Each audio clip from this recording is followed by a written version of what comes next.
Amém. Paz do Senhor para todos, amém? Glória seja dada ao nome santo do Senhor. Amado, abra sua Bíblia no livro que escreveu o profeta Abacuque, capítulo de número 3, verso de número 17 e verso de número 18. Para encontrar o livro do profeta Abacuque, você abre lá em Mateus, no primeiro capítulo, e vem retrocedendo folha por folha.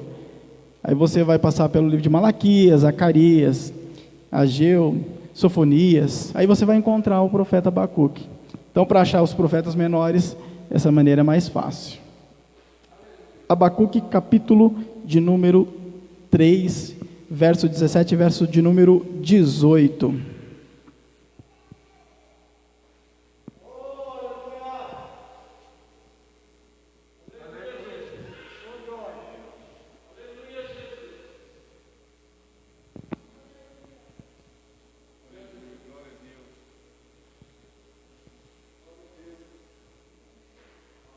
Glória seja dada ao nome santo do Senhor. Eu agradeço a Deus por tudo, porque Ele é maravilhoso. Deus tem sido para nós aquilo que de fato Ele é nas Escrituras Sagradas. Não tem do que se queixar de Deus. E agradeço ao pastor Luciano pela oportunidade, confiança de estar nos concedendo esse espaço para falarmos da palavra de Deus. Abacuque, capítulo de número 3, verso 17 e 18, que diz: porque ainda que a figueira não floresça, nem haja fruto na vide, ainda que decepcione o produto da oliveira, e os campos não produzam mantimentos, ainda que as ovelhas da malhada sejam arrebatadas, e nos currais não haja gado, todavia eu me alegrarei no Senhor, exultarei no Deus da minha salvação. Tome seu assento, por gentileza.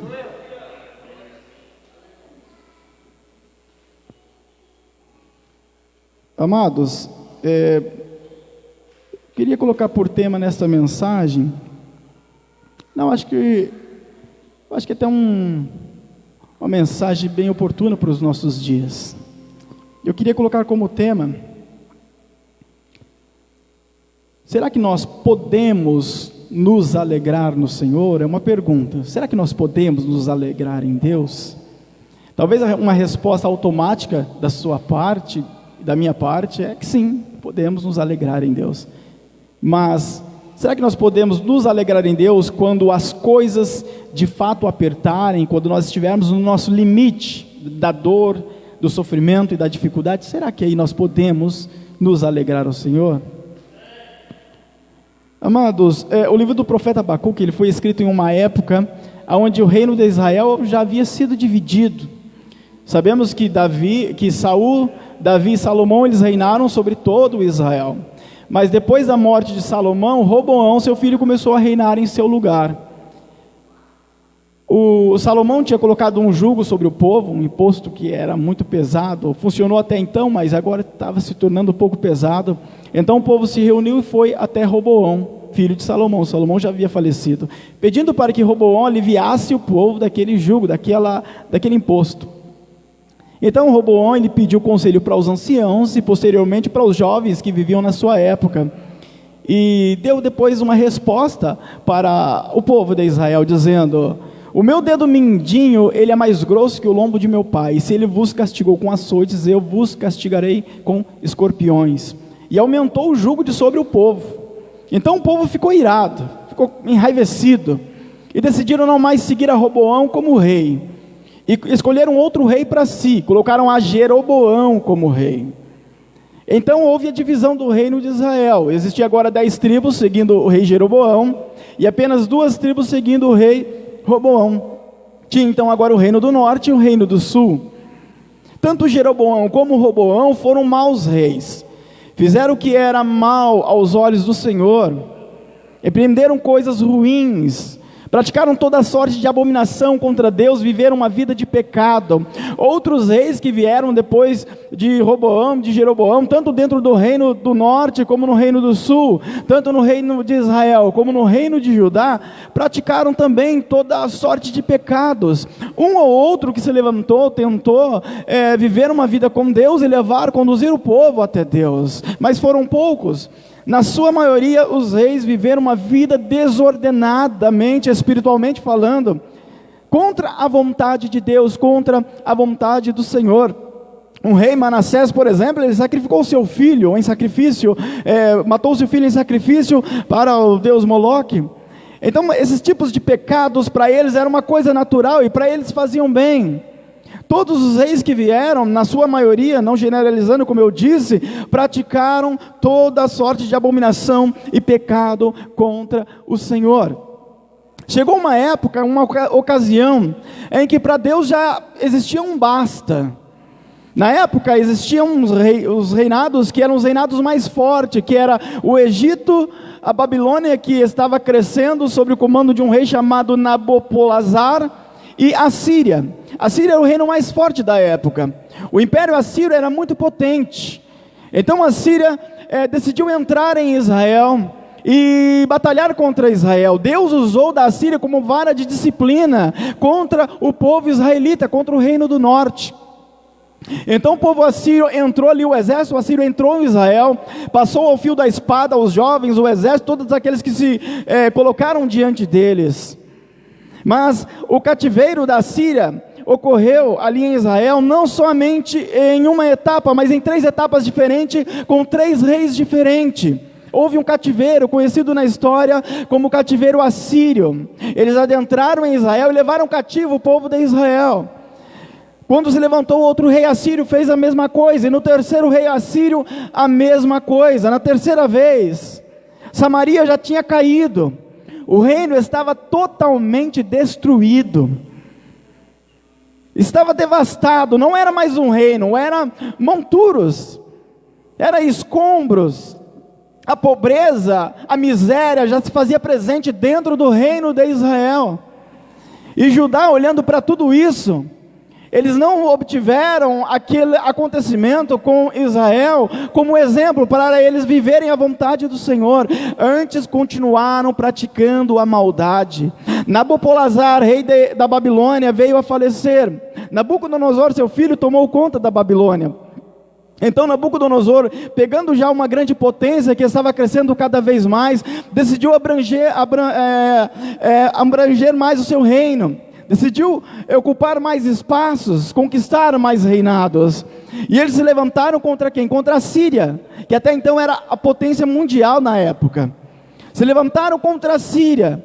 O Egito, sendo um dos vassalos da Síria, tentou lutar, ajudando a Síria contra o povo da Babilônia. Nessa época reinava no Egito um faraó conhecido como faraó Neco, e ele com seu exército subiu para Carquemes, que era o lugar onde ocorreria a batalha. Nessa época em Judá reinava o rei Josias.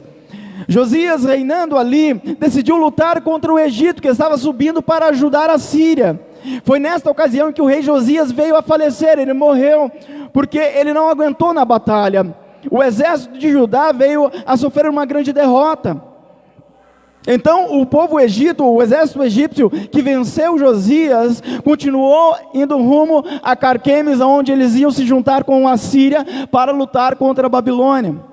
Mas a Babilônia era mais forte, estava muito mais forte. A Babilônia lutou contra a Síria e contra o Egito, e destruiu tanto a Síria, que era a potência mundial na época, como também o Egito. E ela se tornou mais forte ainda. Foi nesse contexto, nesta ocasião, em que Abacuque escreveu o seu livro. Foi nessa ocasião em que Abacuque foi usado por Deus, e que Abacuque profetizou aquilo que nós encontramos dentro do seu livro, do livro do profeta Abacuque. Eu quero abrir um parênteses aqui nessa mensagem e te dizer uma coisa. Os dias maus estão se aproximando, como se aproximou, se aproximava na época de Judá, e eles não percebiam que o grande mal estava por vir. Nos nossos dias não é diferente. Todos aqueles que estiverem longe da vontade de Deus vão padecer, não vão aguentar, porque não tem o auxílio da parte do Senhor, porque não quer ter um compromisso com Deus.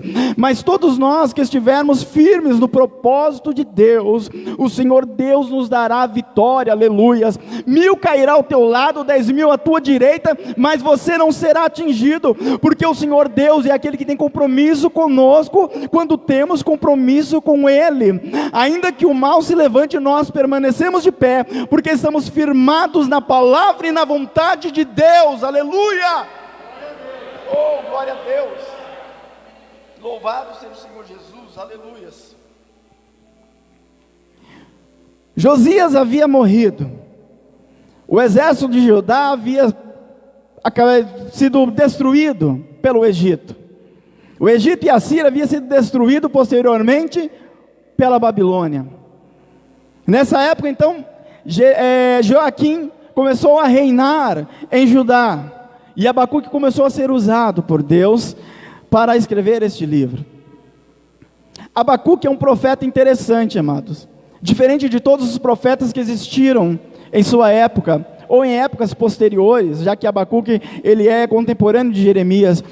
Abacuque é o profeta mais diferente, mais esquisito, eu diria, teologicamente falando, em relação a todos os profetas que existiram.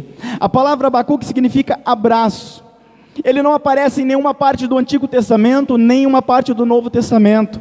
O seu nome aparece 2 vezes neste mesmo livro. O apóstolo Paulo talvez faz uma menção de Abacuque quando ele escreve uma carta aos Romanos dizendo que o justo viveria pela fé.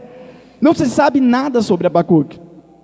Não se sabe quantos anos ele tinha, com quantos anos ele morreu, quando ele nasceu, de que tribo ele era. Alguns acham que ele era da tribo de Levi, mas não tem como provar dentro da Bíblia Sagrada. É um profeta misterioso. E como eu disse, no linguajar chucro, esquisito. Porque os profetas, em sua maioria, eles pegavam a mensagem da parte de Deus, eles recebiam a mensagem de Deus e traziam para o povo. Na maioria das vezes porque o povo estava em pecado, ou porque o rei não estava obediente à sua palavra. Só que Abacuque ele faz diferente, ele pega a mensagem do povo e leva para Deus. E o que me chama a atenção neste profeta, é que ele é o único profeta que faz perguntas a Deus. Abacuque ele pede satisfação a Deus das coisas que Deus não estava fazendo em sua concepção. Na visão de Abacuque, Deus não estava fazendo coisas que era para Deus estar fazendo. E ele começa a questionar a Deus, ele começa audaciosamente a pedir a Deus satisfação do porquê que Deus não estava fazendo nada. E posteriormente, quando Deus fala com ele, ele começa a pedir satisfação a Deus do porquê que Deus ia fazer aquilo. Foi um profeta audacioso, mas mesmo assim, amado, na sua audácia, ele não pecou contra o Senhor. Porque Abacuque estava em choque interior, ele não entendia o que estava acontecendo. Se você ler lá no livro de Abacuque, no 1º capítulo, no verso de número 1, o verso 2 até o verso 4 diz assim, ó: até quando, Senhor, clamarei eu, e tu não me escutarás? Gritar-te-ei violência, e não salvarás? Por que razão me mostras a iniquidade, e me fazes ver a opressão? Pois que a destruição e a violência estão diante de mim, havendo também quem suscite a contenda e o litígio. Verso 4, porque por esta causa a lei se afrouxa, e a injustiça nunca se manifesta, porque o ímpio cerca o justo, e a justiça se manifesta distorcida. Abacuque questiona Deus: Senhor, está vendo a violência em Judá? O Senhor está vendo o que está acontecendo? O ímpio, ele está sobre o justo, ele consegue dominar o justo. A justiça, ela é distorcida, não está certo, Deus, por que o Senhor não faz nada? Abacuque começa a questionar a Deus. E então Deus responde a Abacuque. Se você ler o livro, tem apenas 3 capítulos. Deus traz uma resposta a Abacuque. Só que a resposta de Abacuque, para me resumir e trazer em palavras curtas, não agradou a Abacuque, a resposta de Deus a Abacuque.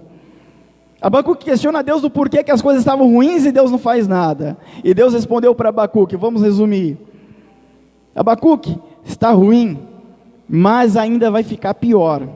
As coisas vão piorar.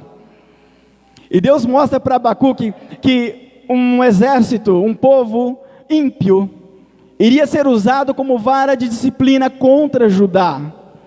Abacuque fica sem entender isso, e questiona Deus novamente, dizendo: mas como o Senhor pode usar um povo ímpio como disciplina para nós, que somos um povo escolhido?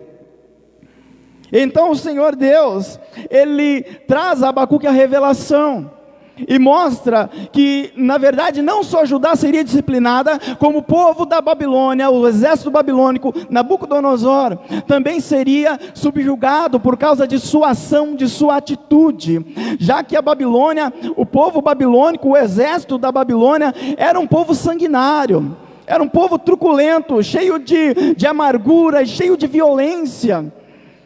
Deus iria permitir que eles se levantassem contra Judá, mas eles também seriam julgados. E então Abacuque começa a entender daquilo que o Senhor Deus iria fazer. Muitas das vezes nós não entendemos o agir de Deus em nossas vidas.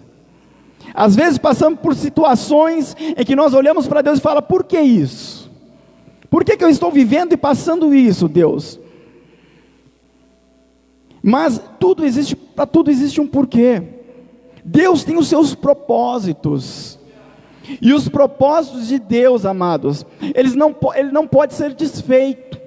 O Senhor Deus tem um propósito na sua vida. E a luta e o problema que você passa tem um propósito para você.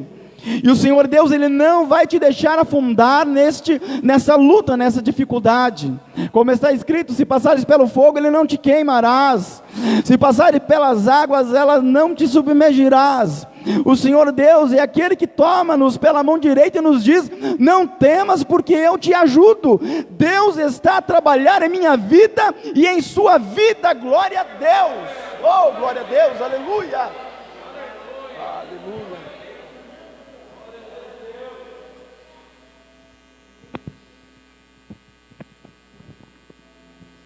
Ainda que a figueira não floresça. Abacuque começa o seu livro em tom de prosa. A prosa do Oriente Médio é diferente da prosa da nossa cultura brasileira. E ele termina o livro em tom de poesia, que também é diferente da nossa cultura. A prosa se usava na época quando o assunto era talvez importante ou comum. Mas quando se usava uma poesia é porque o assunto era mais do que importante. E Abacuque entendeu que aquilo que ele tinha no começo tinha o seu grau de importância, mas era mais importante aquilo que ele estava sentindo depois da resposta de Deus e da revelação do Senhor. Então ele escreve este salmo, e aqui no verso de número 17 que nós lemos, ele começa dizendo: porque ainda que a figueira não floresça. E eu quero voltar ao tema dessa mensagem. Será que nós podemos nos alegrar em Deus? Se você estudar esta passagem, amado, nos pormenores, você vai ver que não é para qualquer um. Mas o Senhor Deus é aquele que nos auxilia, que nos ajuda. Aleluias. Ainda que a figueira não floresça. Da figueira se tirava o figo. É o fruto da figueira. Era o figo. O figo era um alimento muito importante para o povo da época. Povos como os romanos, os gregos, os judeus, os egípcios e vários outros povos sempre utilizaram do figo como alimento. O figo, depois de seco, para eles era importantíssimo. Os nômades, os eremitas, os viajantes do deserto utilizavam do figo seco porque ele se conservava bem, ele ficava meses sem estragar. Sem falar do nutriente que ele tinha. Para fazer uma viagem no deserto era fruto que não podia faltar. Então, entre os frutos secos, eles usavam muito figo. Então, era um alimento importante para eles. Mas o interessante, amados, é que a minha Bíblia e a sua Bíblia, ela não diz ainda que a figueira não dê o seu fruto. Ela diz ainda que a figueira não floresça. Abacuque não está falando do fruto da figueira, ele está falando do florescer da figueira. Existem mais de 750 espécies de figueiras no mundo. No Brasil, 80. Na Amazônia, só na Amazônia brasileira, 40 espécies. Eu não conheço a figueira, não é minha área. Eu conheço da teologia, da figueira eu não conheço de árvores. Mas a figueira de Israel eu conheço. E a figueira de Israel, como outros tipos de figueira, ela não floresce. Poxa, mas espera aí. Abacuque escreveu ainda que a figueira não floresça, mas você diz que a figueira de Israel ela não floresce. Não, ela não floresce, ela não dá flor. O que ocorre em relação à figueira é que tem as folhas e tem o fruto. Simples assim, não tem flor, a figueira não tem flor. Hoje a ciência moderna entende que o que ocorre com a figueira é como se fosse uma flor invertida, que logo já se forma o fruto. O nascimento do fruto A ciência moderna hoje diz que é uma flor invertida, mas Abacuque não conhecia da ciência moderna. Nem nós que vivemos na modernidade sabíamos disso. Então, para o povo do Oriente Médio, a figueira ela não florescia. Então, por que Abacuque escreve dizendo ainda que a figueira não floresça, se ele sabia que a figueira não florescia? Quando Abacuque escreve sobre a figueira florescer, ele não está falando de flor, ele está falando da folhagem. Porque quando nascia a folhagem da figueira, ela se abria como se fosse flor. Então essa ação era o florescer. Então ele fala da flor, da folha, e não de flor, e muito menos do fruto. E o interessante da figueira é que primeiro vem os frutos, depois vem as folhas. Tanto é que quando Jesus ele avistou a figueira ao longe, ele logo correu até a figueira, para ver se na figueira existia algum figo, porque o figo vem primeiro, depois as folhas. Ele viu que a figueira tinha folhagem, então ele falou, então lá deve ter fruto. Chegou lá, não tinha fruto, ele amaldiçoou a figueira. Mas por que então Abacuque ele está falando da folhagem da figueira e não do fruto? Porque lá no Oriente Médio, lá nas regiões de Israel, o calor ele é escaldante. Em uma sombra, debaixo de qualquer árvore, você vai ter mais ou menos 40, 50 graus nos dias quentes, 50 graus debaixo da sombra. Só que debaixo da figueira é diferente. As folhas da figueira, ela tem um poder como se ela estivesse absorvendo o calor. Então, enquanto embaixo de outras árvores você tem 50 graus, embaixo da figueira você tem uns 30 graus. Então era comum as pessoas descansarem embaixo de uma figueira. Para um viajante do deserto, por exemplo, se ele avistasse uma figueira, para ele é uma alegria muito grande. Não por causa do fruto, porque o fruto para ele ia estragar durante a viagem, tinha que ser seco. Mas por causa da folhagem, ele podia descansar embaixo da figueira. Você lembra quando Natanael foi chamado por Filipe? Ele estava onde? Descansando embaixo da figueira, era uma coisa comum naquela época. Por isso eu digo que quando Abacuque ele fala ainda que a figueira não floresça, Abacuque está falando de descanso. Ele está dizendo, ainda que eu não tenha descanso, porque ele sabia do mal que estava por vir sobre o povo, ele sabia disso, e ele disse, ainda que eu não tenha descanso nenhum, Deus, mesmo assim, todavia eu me alegrarei no Senhor, aleluias. Será que nós podemos dizer ainda assim, que eu não tenha descanso, que nós não tenhamos descanso, nós vamos se alegrar no Senhor? Abacuque está falando de luta e não de trabalho, ele está falando de problemas e dificuldades, porque o grande mal estava por vir sobre o povo. Já pensou você falar isso com um coração sincero diante de Deus? Deus, ainda que eu tenha luta todos os dias, problemas todos os dias, eu não vou deixar de me alegrar na presença do Senhor. É isso que Abacuque está dizendo, amado. O problema vem sobre a sua vida e você mal conseguiu vencer esse problema e já tem outro retornando, aparecendo. E você está naquele problema e de repente já tem outro problema para vencer, não tem descanso nenhum, não tem aquele momento de vitória, não tem aquele momento de descanso, de regozijo, não tem. É disso que Abacuque está falando. Ele está falando de uma situação em que não existe, não tem oportunidade nenhuma para poder dar um sorriso, porque é problema atrás de problema, dor atrás de dor. Tem pessoas que quem sabe está vivendo dessa maneira. Mas o Senhor meu Deus, o Senhor nosso Deus, Ele é o nosso descanso. Não é numa figueira que você vai descansar, mas é debaixo das potentes mãos do Altíssimo. Oh, Ramaga Suribicanda, Rabalabás, aleluia, glória a Deus, aleluia, Senhor. Deus, ainda que eu tenha luta todos os dias, sem descanso, eu ainda vou me alegrar no Senhor. Não é para qualquer um, amado, mas somente para aqueles que estão firmados na rocha, que têm a convicção de que o alvo é Cristo, e que todas as coisas que estão à sua volta não importam, bendito seja Deus.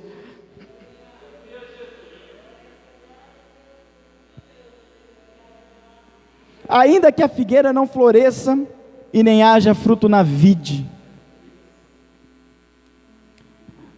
da videira se extraía a uva, e depois dela ser pisada no lagar, tinha o sumo da uva. Do sumo da uva tirava o mosto, que era o suco da uva, conhecido como vinho novo. Depois de fermentado tinha o vinho, no hebraico se fala tirosh, e depois de passar por algum tipo de mistura que era comum, misturava com outras especiarias, ou até mesmo com água em determinadas situações, se transformava no vinho chamado no hebraico meseque. Era uma diferença entre dois tipos de vinho. E depois deste vinho tiroche passar por uma oxidação, tinha o vinagre. Da uva também se fazia o xarope e às vezes se fazia o remédio. De tudo isso, o mais importante para o povo israelita era o vinho. Por que o vinho? Porque o vinho, na Bíblia Sagrada, se nós olharmos com um olhar teológico, nós vamos entender que o símbolo do vinho na Bíblia Sagrada é a alegria. O próprio profeta Isaías e Jeremias, eles dizem em seu escrito, em seus livros, que havia alegria na vindima. O que é vindima? A colheita das uvas. Na época da colheita já começava a alegria do povo, de estar colhendo uvas. Depois que as uvas eram levadas para o lagar onde iriam ser pisadas, havia alegria de novo, porque era costume deles, os pisadores do lagar, cantarem, entoarem salmos e se alegrar na presença de Deus durante a pisadura ali no lagar, durante aquele processo. Então existia alegria de novo.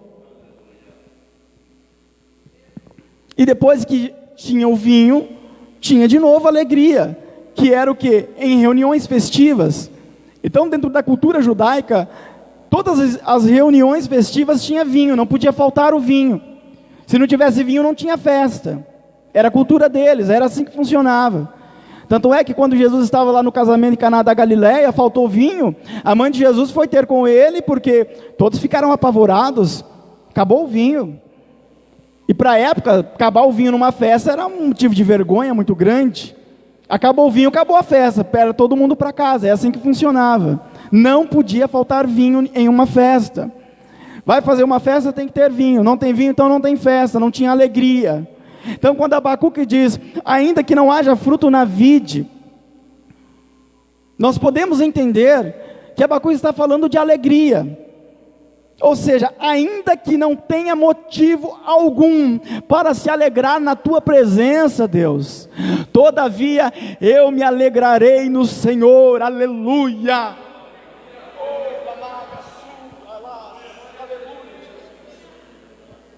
Ainda que não tenha motivo nenhum, meu Deus, ainda que na minha vida esteja dando tudo errado, ainda que cada passo meu não venha a ser confirmado pelo Senhor, que a minha oração não venha a ser respondida, que as lutas e os problemas se tornem maiores do que eu, do que as minhas forças, e eu não tenha motivo nenhum para estar alegre na tua presença, mesmo assim eu vou me alegrar no Senhor, aleluia.